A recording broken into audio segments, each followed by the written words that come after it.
Se apaga lenta, tu sombra se queda.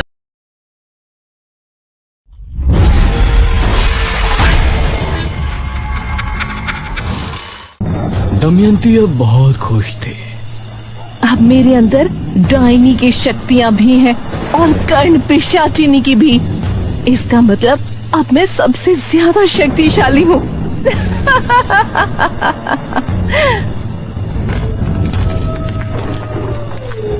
Damayanti ने राक्षसी देवी को प्रणाम किया और फिर राजा भीम सिंह के महल की तरफ चली गई। राजा भीम सिंह उस समय अपने शयन कक्ष में सो रहा था। तभी उसे महसूस हुआ कि कोई उसके सीने को सहला रहा है। वो हड़बड़ाहट में नींद से जागा। कौन है? आंख खुलने पर उसने दमयंती को अपने बिस्तर पर पाया तो वो हैरान रह गया। अरे दमयंती, तुम? जी महाराज, हम। कहाँ चली गई थी आप? उस रात से आप कहीं नजर ही नहीं आई। हमने आपको कितना खोजा, आपको पता है?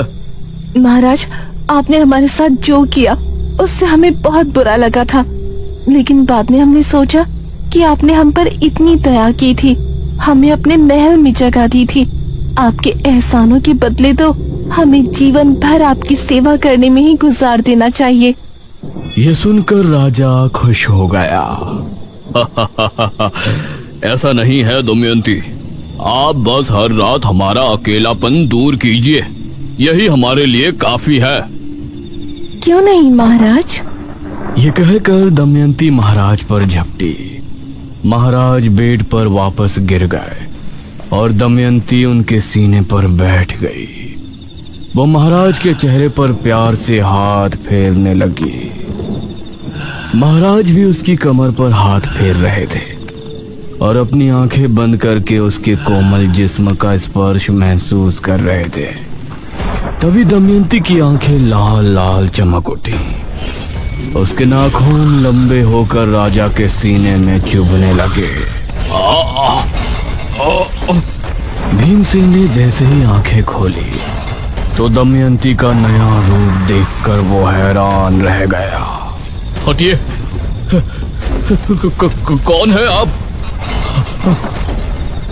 हम वही हैं महाराज, जिनको आप सदैव अपनी दासी बनाकर रखना चाहते हैं। करीब आइए ना।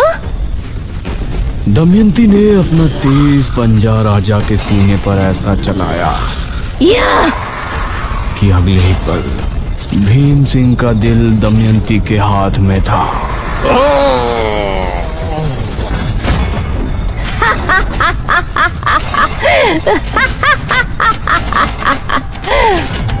राजा भीम सिंह को खत्म कर दमयंती खिड़की से बाहर कूद गई और बिजली की रफ्तार से वहां से भाग निकली। वो अब बहुत खुश थी। उसके बाद वो सीधा अपने माँ बाप के पास पहुंची।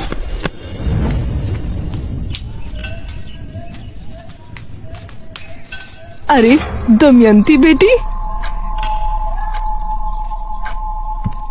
उसकी माँ ने उठकर उसे गले से लगा लिया। कहाँ चली गई थी बेटी? अब कहीं नहीं जाऊंगी माँ। लेकिन उसका पिता तभी उस पर गरज कर बोला। कहाँ मुंह काला कर रही थी इतने दिनों से? मिल गया होगा कोई प्रेमी जिसके साथ तू रंगरलियां मना रही होगी। आप ऐसा क्यों बोल रहे हैं? हमारी बेटी इतने दिनों बाद आई है। इसी बात का तो दुख है। अब तो इससे जमींदार भी शादी नहीं करेगा, क्योंकि गांव में ये बात फैल गई है कि मेरी पुत्री घर से भाग गई थी। ये सुनते हुए दमयंती अपने पिता को गुस्से भरी निगाहों से देख रही थी। वही जमींदार ना पिताजी, जिसको आप अपनी इस पुत्री को 50,000 मुद्राओं में बेचने वाले थे? ये सुनकर दमयंती का पिता हैरान रह गया। अगर हम भागते नहीं तो अभी तक आप हमें बेच चुके होते। उसे विवाह नहीं, बेच फरोख कहते हैं पिताजी। ये सुनकर उसका पिता दांत भींचते हुए अपने कमरे में चला गया। माँ, मुझे भूख लगी है, खाना लगाओ। दमयंती की माँ ने उसके लिए खाना लगाया।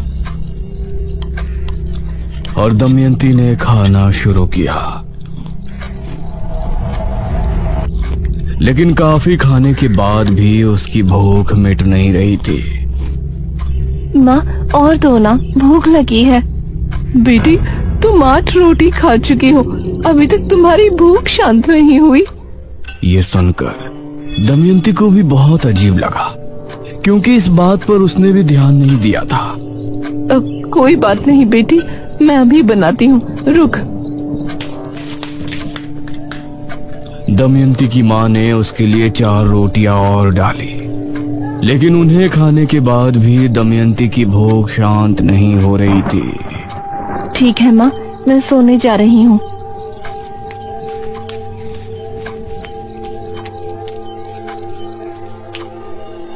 ये मुझे क्या हो रहा है?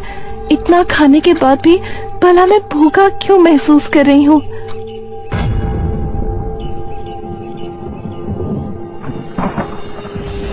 आधी रात का पहर था। चारों तरफ घना जंगल। दमयंती डरी सहमी सी अंधेरे के बीच खड़ी थी। ये मैं कहाँ आ गई? क्या मैं सही जगह हूँ? वो इधर उधर देख रही थी, लेकिन घने जंगल के अलावा कुछ भी नजर नहीं आ रहा था। तभी उसे एक आवाज सुनाई दी। ये आवाज सुनकर वो अचानक से डर गई और झाड़ियों के बीच जा छिपी। उसने देखा कि 4 आदमी कंधे पर एक ताबूत उठाए आगे बढ़ रहे हैं और उन्हें पहचानते ही वो बेहद डर गई। हे काली दुनिया की देवी, मुझे बचा लीजिए। वो चारों दमयंती के जितना करीब आ रहे थे, उसके दिल में खौफ और भी ज्यादा बढ़ता जा रहा था। वो उस तक पहुंचने ही वाले थे, तभी अचानक उसे झटका लगा। उसने पाया कि वो जमीन पर पड़ी है, क्योंकि वो तभी खाट से नीचे गिरी थी। ये भी स्वप्न था? इतना कुछ हो गया जिंदगी में, लेकिन ये स्वप्न अभी भी वहीं का वहीं है। उसने उठकर पानी पिया।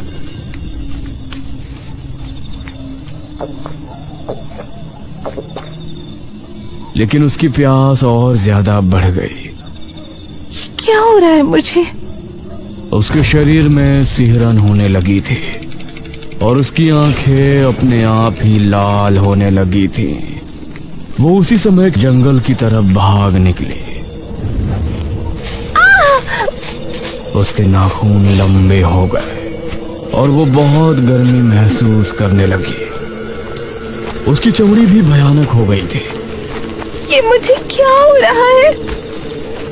तभी उसे एक अक्स दिखाई दिया, जो कि तांत्रिका का था।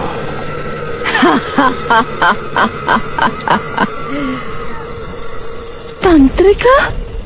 तूने मुझे मारकर मेरी शक्तियां तो ले ली है ना? तू भी अब मेरी तरह डायनी बन चुकी है। तुझे अब रोजाना एक इंसान का खून पीना होगा, तभी तू खूबसूरत और जवान रह सकेगी। ये कहकर वो आग से गायब हो गया और ये सुनकर दमयंती के पैरों तले जमीन निकल गई। वह तेजी से गांव की तरफ दौड़ी। उसे बहुत प्यास लगी थी और अब उसे बर्दाश्त नहीं हो रहा था। वह चौक पर खड़ी गांव के घरों को देख रही थी। इनमें से किसी घर में जाकर अपनी प्यास बुझानी पड़ेगी, वरना मैं ऐसे ही बदसूरत बनी रहूंगी। तभी उसे सामने एक आदमी आता हुआ नजर आया, जिसने खुद को चादर से ढका हुआ था। वो बिजली की रफ्तार से भागी और उस पर झपट पड़ी। रोड से लेकर झाड़ियों में गिरी और अगले ही पल झाड़ियों से उस आदमी के चीखने की आवाजें गूंजने लगी।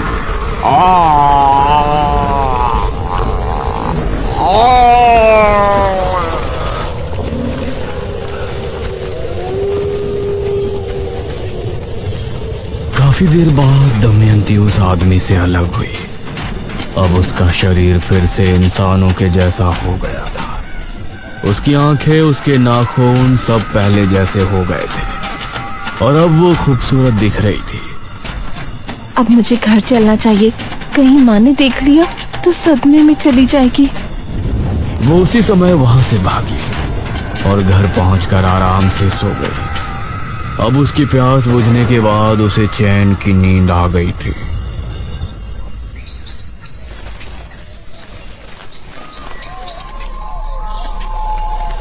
अगली सुबह घर में अजीब सा मातम सुनकर उसकी आंख खुली।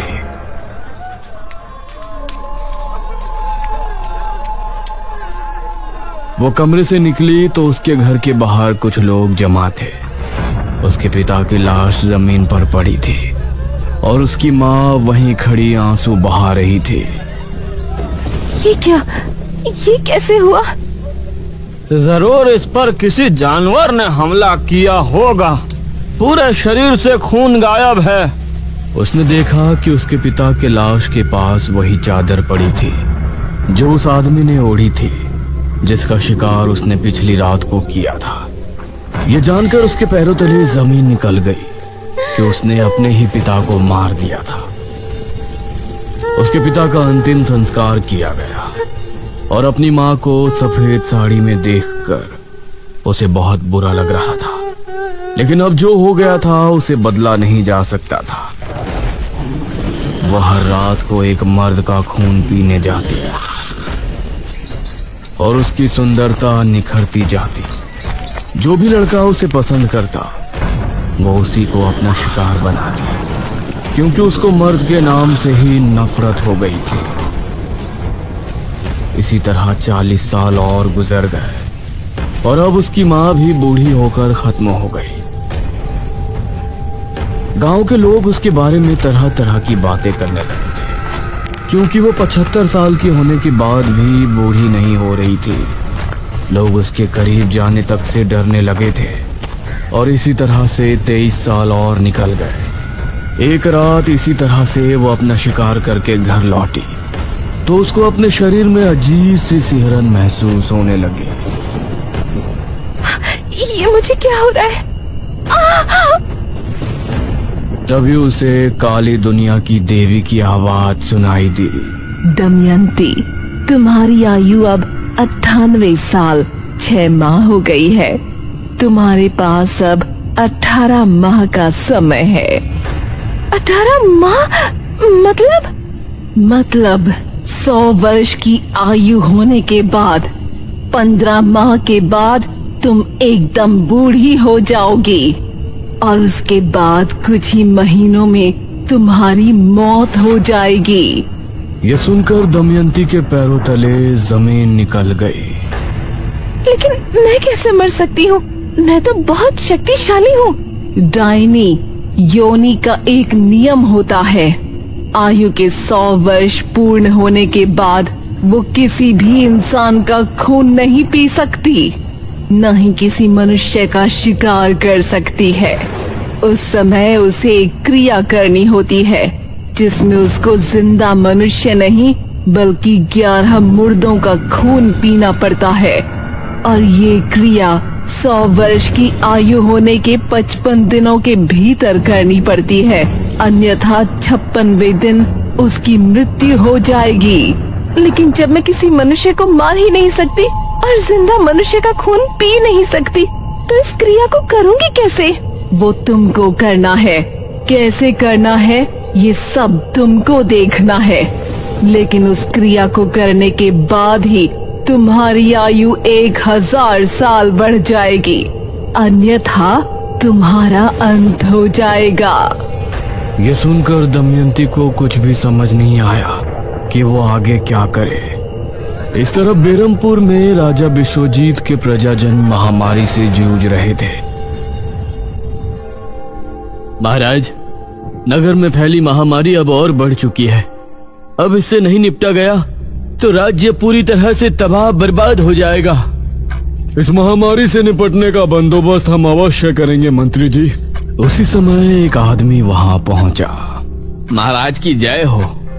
जी, कौन है आप? महाराज, हम आपके पड़ोसी राज्य बल्लभगढ़ के राजा इंद्रसेन के दूत हैं। उन्होंने आपको शीघ्र ही मिलने बुलाया है। उनका कहना है कि आपके राज्य पर जो संकट आया है उससे निपटने में वो आपकी सहायता करना चाहते हैं। पिताश्री, हमें नहीं लगता कि वो हमारी इस महामारी से निपटने में कोई सहायता कर सकते हैं। हमें स्वयं ही कुछ करना पड़ेगा। समस्या गंभीर है राजकुमारी, हमें एक बार अवश्य ही उनसे मिलना चाहिए। हम आज रात ही उनके राज्य के लिए निकलते हैं। ठीक है पिताश्री, इस महामारी का जो भी हल निकले आप शीघ्र ही वापस आने की कोशिश करें, क्योंकि अगर आप इस बीमारी का इलाज नहीं ढूंढ पाए तो हमें ही कुछ करना होगा। अवश्य राजकुमारी। उसके बाद महाराज विश्वजीत सेनापति के साथ महल से निकले थे और फिर रास्ते में उनको एक सुंदर कन्या मिली जो कोई और नहीं बल्कि दमयंती ही थी। दमयंती राजा विश्वजीत को किस तरह मिली और कैसे उसने राजा विश्वजीत को अपने प्रेम जाल में फंसाकर अपने 11 मुर्दों के खून पीने वाली क्रिया को अंजाम दिया, ये सब आप पिछले भाग में देख चुके थे। अंत में राजकुमारी मेघालय ने दमयंती पर हमला करके उसकी क्रिया भंग की थी और फिर दमयंती के शरीर वापस शक्ति पाने से पहले राज्य की सेना ने दमयंती को एक गुफा में बंद कर दिया था। कहा गया था कि अगर राजकुमारी मेघालय के कदम उस गुफा पर पड़ेंगे तो दमयंती जिंदा हो सकती है। और 6वें भाग में आपने देखा कि राजकुमारी मेघालय जो इस जन्म में मेघना है, उसने अपने पिछले जन्म के पिता की लाश को एक गुफा से ढूंढकर निशिर मोलो के हवाले कर दिया था।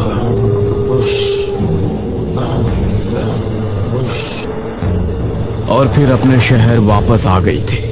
लेकिन भाग के अंत में हमने देखा था कि दमयंती एक ताबूत से बाहर आ गई है जो कि उसी गुफा में रखा था। वो कैसे वापस आई और अब आगे क्या करने वाली है, ये सब जानने के लिए आइए देखते हैं आगे की कहानी। तभी जनकपुर का माहौल बदल गया था। तेज तूफानी हवाएं चलने लगी और आसमान में काले बादल छा गए। हे भगवान, आज तो लगता है तूफान आने वाला है। आसमान में बिजली कड़क कर बार बार गुफा पर गिर रही थी। उसकी गहराई में एक और ताबूत रखा था जो पिछली बार भी हमने देखा था। उसके अंदर से धम धम की आवाज हुई और फिर उसका ढक्कन खुल गया। धीरे से उसके अंदर से दमयंती बाहर आई। उसके चेहरे पर अजीब सी मुस्कान थी। उसकी आंखें लाल लाल चमक रही थी और नाखून बहुत पैने हो गए थे। हम जाग उठे हैं, हम फिर से आजाद हो गए, आजाद हो गए हम। वो भयानक अंदाज में हंसती हुई गुफा से बाहर की ओर बढ़ गई। उसके चेहरे पर एक रहस्यमय मुस्कान थी जो आने वाले खतरे की तरफ इशारा कर रही थी। वो तालाब के किनारे पहुंची तो उसे पानी में उसका अक्स नजर आया। उसने पाया कि वो बूढ़ी दिख रही है। अरे ये क्या, मैं बूढ़ी कैसे हो सकती हूँ? मेरी आयु तो 1000 साल हो गई थी। तभी उसे तांत्रिका की आवाज सुनाई दी। घबरा नहीं, पहले के जैसे अब तुझ में कमजोरी नहीं आएगी। लेकिन मैं बूढ़ी क्यों हो गई? इस तरफ मेघना इशिता से बात कर रही थी। इशिता, वो दमयंती किस गुफा में है? इसका पता तो हमने लगाया ही नहीं ना।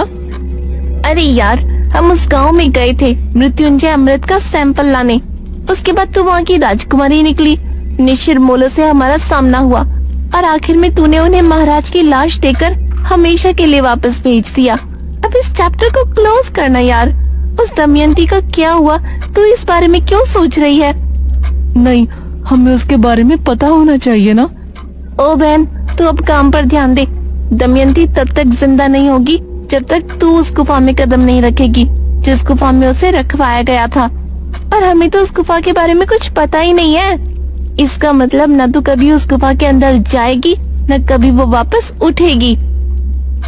ये सुनकर मेघना चुप तो हो गई, लेकिन उसके दिमाग में अभी भी बहुत से सवाल चल रहे थे।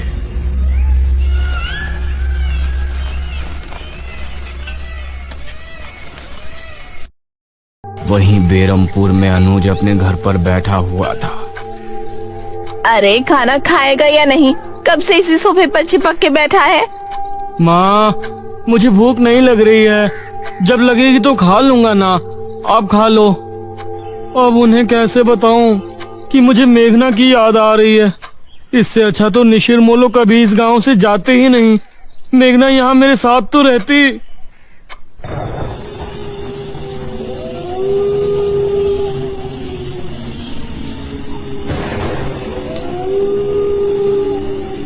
इस तरफ दमयंती, जो अब बूढ़ी हो चुकी थी, उसको समझ नहीं आ रहा था कि उसके साथ ऐसा क्या हो रहा है। तभी उसे एक आवाज सुनाई दी और उसने आसमान में देखा। अरे ये क्या चीज है जो आसमान में उड़ रही है? ये तो कोई विमान लगता है। उसने आंखें बंद की तो उसे विमान में बैठे हुए लोगों की आवाजें सुनाई दी। अरे इस विमान में मनुष्य बैठे हैं। मतलब इस युग में मनुष्य हवा में उड़कर यात्रा करते हैं। ये संसार इतना आगे निकल गया है। ऐसे में कितने सालों बाद उठी हूँ। कहीं मेरे 1000 वर्ष पूरे तो नहीं हो गए। तभी उसे जोरों की प्यास लगने लगी। बहुत प्यास लगी है। कोई शिकार ढूंढना पड़ेगा। वो अब गांव की तरफ बढ़ गई।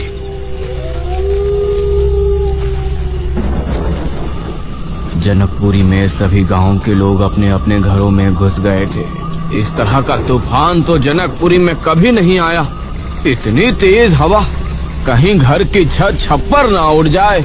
जहां सभी गांव के लोग घरों में घुस चुके थे, वहीं कोई था जो कि अभी भी गलियों में भटक रहा था। बड़े दिनों के बाद चोरी करने का प्लान बना था। इस कमबख्त तूफान ने सब खराब कर दिया। अब तो घरों में सभी लोग जाग रहे होंगे, चोरी भी नहीं कर पाऊंगा। तभी उसे सामने से दमयंती आती हुई नजर आई। अरे ये बूढ़ी कौन है? वो आदमी कुछ कदम बढ़ाकर दमयंती के पास पहुंचा। दमयंती उसको ऊपर से नीचे तक देखने लगी। इसने कितने विचित्र वस्त्र पहने हैं। शायद इस जमाने के लोग यही पहनते हैं। अरे अम्मा, इतने तूफान में कहाँ जा रही हो? घर चली जाओ। इसको सुनसान जगह ले जाकर इसी का शिकार कर लेती हूँ। बेटा, मैं अपने घर ही जा रही थी। अपनी पुत्री से भेंट करके आ रही हूँ। भेंट करके? वो क्या होता है? अब मतलब मिलकर आ रही हूँ बेटा, लेकिन अब चला नहीं जा रहा। कोई बात नहीं अम्मा जी, आओ, मैं आपको घर छोड़ देता हूँ। आइए, मेरी पीठ पर चढ़ जाइए। उस आदमी ने दमयंती को अपनी पीठ पर बैठा लिया और आगे बढ़ गया।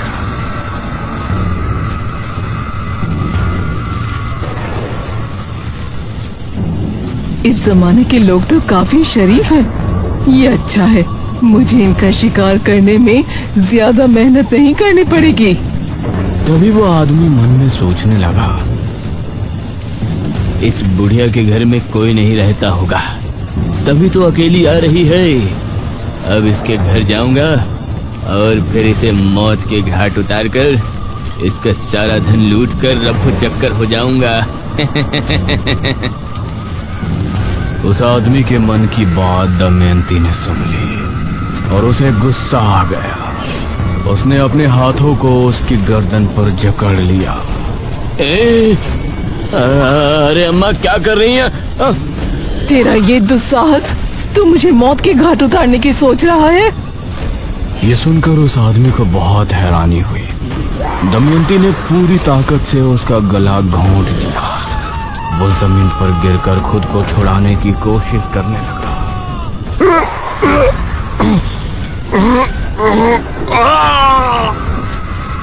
उसकी चीख सुनकर आसपास पेड़ों पर बैठे पक्षी फड़फड़ाते हुए फिजा में उड़ गए। दमयंती उसे पूरी तरह से खाली करके उठ खड़ी हुई। अब सुकून मिल रहा है। तभी उसका शरीर ठंडा पड़ने लगा। अब ये क्या हो रहा है? तभी उसके शरीर की रंगत बिखरने लगी।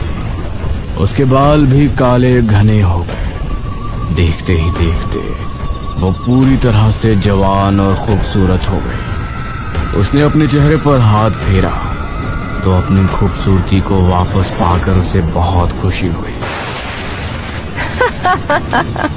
मतलब मैं बूढ़ी सिर्फ इस वजह से हुई थी कि मैंने पिछले कई वर्षों से खून नहीं पिया था।